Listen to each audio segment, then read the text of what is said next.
You're in for a scare! Goosebumps. Every October presents a special opportunity for me here in the Dubverse, because there's so much Halloween-y stuff going on. Over the years, I've done dubs of different Halloween-y things, and I always have more ideas on the back burner. Goosebumps, I've had for a while, and I've just never done it. Until now, and I have, and I did, and here we are. From a cultural standpoint, Halloween music tends to have certain patterns and ideas that happen across whoever is writing Halloween music. So long as that composer is trying to tap into the mythos of what we English-speaking countries conceptualize for Halloween, a few things are probably going to be true. The Goosebumps theme song is no exception. First off, we're in a minor key, D minor. Oh no! Fear. Second thing is we've got a lot of use of chromatic notes. So these are notes that are just right next to each other on the keyboard. They're just going up and down semitones. A big pointed example here is in the bass lick that happens several times throughout the Goosebumps theme song. And the third thing that is very prevalent across lots of Halloween music, there's kind of two things put together. Tritones, which is we're not jumping a perfect fourth. We're not jumping a perfect fifth. We're jumping in between those two. It's the spookiest interval. But that interval is part of a diminished chord. And boy howdy, is that the spookiest chord. Are you scared yet? Because I sure is. Diminished chords are all the rage. And semitones, timeless. Diminished chords are your bass note, let's say C, to a minor third, E flat, to a flat fifth. In this case, that is G flat. That's pretty scary. And it sure boy does it happen in Goosebumps. Listen to this segment right here.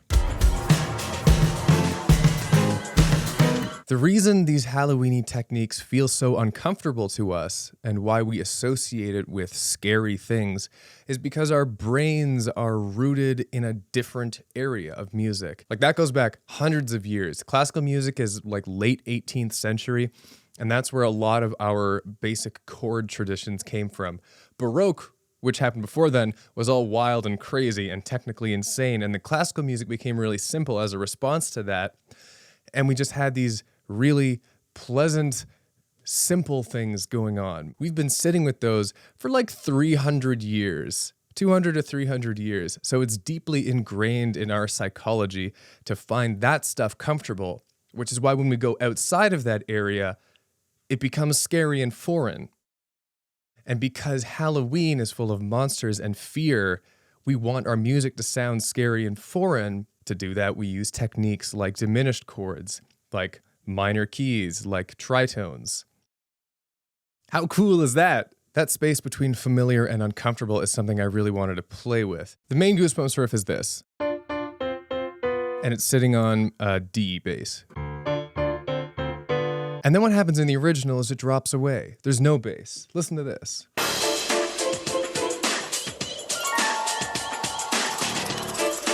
And then it comes back in with that bass on the D. I says, I'm gonna use that space for something. So what I did was, and I decided to go to G major, a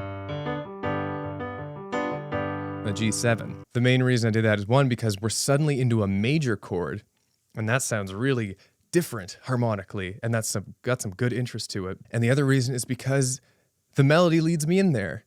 D, D, C, C, B, which sounds creepy in the context of a D minor chord. But in a G major chord, that's the major third. So it's an easy lead in, and it's just a nice transition, and I just love that little chord in there.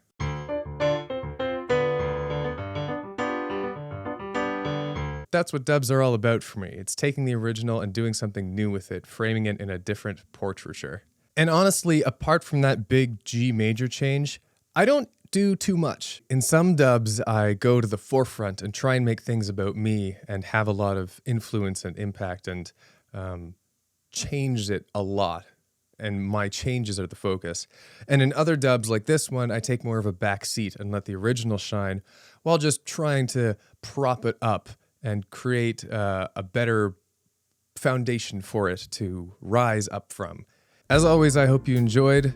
I'm still trying to figure out the finer details of this format of talking about theory and all that stuff after the dub. Your feedback has been invaluable, so feel free to keep providing it. If you enjoy this stuff that I do here, all these musical shenanigans, and you want more, then boy howdy, do I have a Patreon just chock full of bonus content and bloopers and all that kind of stuff. Is wild over there. It's getting crazy. And that's all for me.